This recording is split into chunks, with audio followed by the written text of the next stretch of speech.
showing some kind of love and affection.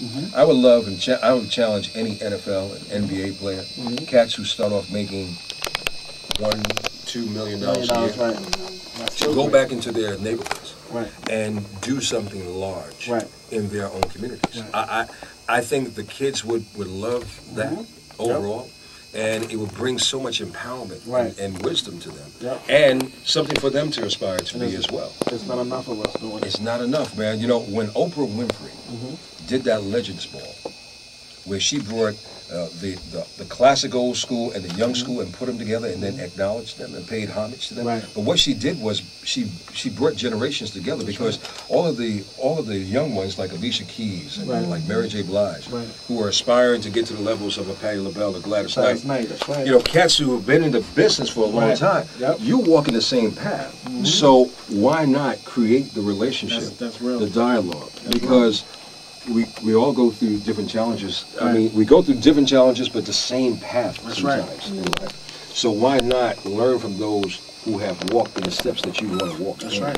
So that small thing that I've done, and I love doing in terms of giving back to our community, and I haven't really even hit the iceberg yet. Man. But it was big, man. If I could just make some money, I really want to do something big. I really want to do something big. I'm working. I'll tell you this: what I'm working on right now. And right here on the Betty Negro, Frankie Bones show, you're going to hear about it. Okay. I want to do something for fatherless boys. Wow. Because I'm a product of growing up in a household that didn't have a father. I was lucky, though. Okay. A lot of our kids today are challenged, unbeknown what you and I have gone through. That's right. And they're dealing with a lot of peer pressure. Yep. The gangs are quadruple the amount of pressure what we went through. That's right.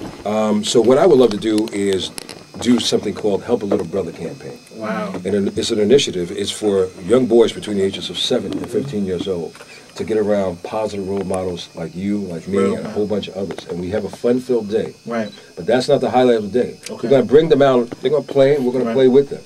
Okay. The highlight of the day is for you and 3 other brothers to break off 10 or 15 kids and get them in a group and get into this.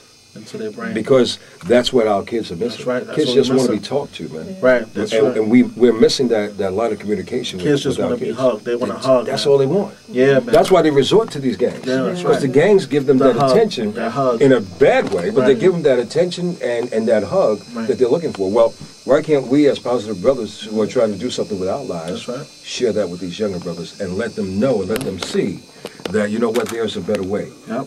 I understand what you're going through. That's right. But there is a better way. So I'm going to start that out, and I'm going to call on you and Frankie to hopefully be a part of it. No, hopefully, man. And I'm not alienating the ladies. So ladies, I was about to say, what about the young teen women? Look. I think you know, there's been a lot of initiatives started out, but what's been lacking is the boys. Right. And you sisters keep doing what you got to do for the sisters, and I'm cool with that. But you know what? I'm going to push the sisters aside. We need to deal with these. We need to deal with these young boys, because in order for these young sisters to deal with respectable young men, we got to get them respectable. I think we've lost 2 generations. 2 generations. That's right. You know, I can dress. I'm not wearing pajamas. This is just a linen outfit, but I can dress from hip hop to a suit.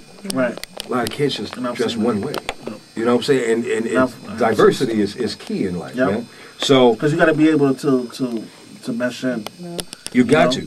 You can't go on a job interview with cornrows in here. You can't go like this. You can't do that. So there's a time and place for everything. That's right. And I just want to be able to make my mark on some children, and hopefully it sticks. If I get one, then I think I'm on a good path. I just want to touch base on something real quick. I know we were talking about, you know, the job and the situation with fathers and stuff like that. I remember when I got laid off about a year ago, and I didn't know what to do. You know, I have expenses like everybody else. You know, rent, food, you know, my family. Yeah. And I called Red Alert, and I was like, "Look, man, I'm going through a situation," and you know, I was real emotional about it. And he said, "Well, what do you want to do?" I said, "Well, I want to do entertainment, broadcasting, media." Wow. He said, "You know what? Go for it. I believe in you, and I believe you can do it." And look where I'm at a year from today. 2 million homes. Yep. You know what I'm saying? So You know, it takes someone. Now, had I not had someone to talk to, I could have went back into, you know, the streets and stuff to that nature because there's no one to talk to. Exactly. So I understand exactly what you mean by. And that's why I feel, by what you said, you know, you want to do what I did. You're doing that, and you just got to continue to do it. And it starts off small. Okay, so you did 12 computers. Yep. All right, the next time you do it, maybe you'll double that. Yep.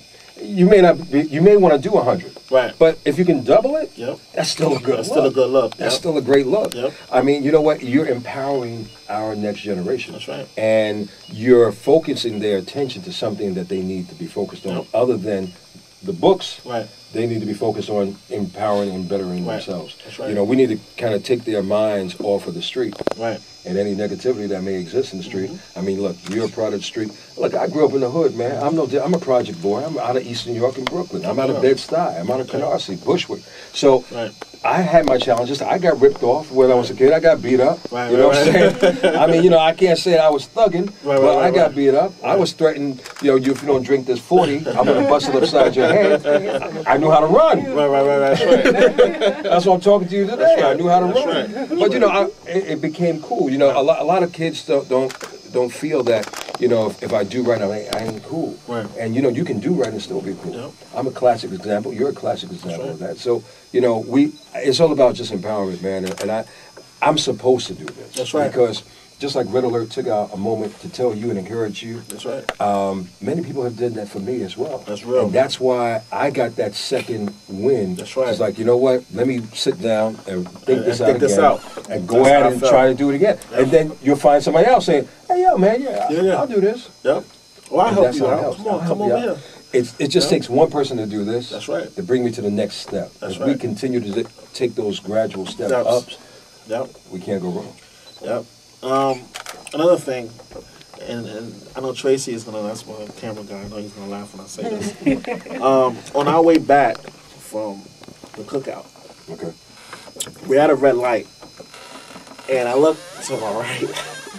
And I see your picture up there with Brian McKnight. Okay. Like, yo, Tracy, you see that? You know what I mean? And this was in Brooklyn. Right. Then, because I'm from Harlem. Okay. So when we get to Harlem. Are we in Harlem? Yeah, we in Harlem now on 145th Street. Okay, that's good. On 8th Avenue. That's where I got ripped off at. Okay. Oh, yeah. That's where I got ripped off. We're in the Armory, right across the street from the Armory. Exactly. I know. Right next to Popeyes. Again, it's the same poster up there. Yeah. So I knew right there God had a plan. Those are signs. Is this not just a mistake that you look up and you see the guy that you was just playing softball? you get what I'm saying? Yeah, yeah. And then, you know, what, two weeks later, you holler at me like, yo, man, come down and let's do this. Yeah. So once again, I got to give you a pound. Come on, man. Come on, man. Thank you for everything. Brother, anytime. Look. It took 14 years for that song. So, I mean, and people want things quick. Instant, right. I wanted things instant. That's right. When I first got bit by the radio bug, I wanted it as quick as a blink. That's right. And I couldn't understand, man, like why it wasn't turning on quick. Right. I would go to radio seminars and I would see the big dogs in radio, and they say, "When is your time? When is your time?" And I'm like, "Yeah, I'm ready. Yeah, I'm ready. When is my time?" That's right. And you know what? I wouldn't call myself a religious person. I would call myself a spiritual person. That's right. And I think when it's God's time for us to do this, right. He feels that we're ready for that next hurdle. That's when things start to unfold. Especially if we're paying all respect and homage, and we know where our blessings come from. Right. I truly know where our blessings come from. So I think it's all about patience. I have yet to see one of these billboards. Are you serious? I am not lying. I was in Harlem just the other day. I was in Brooklyn just the other day. Get and I out. have yet.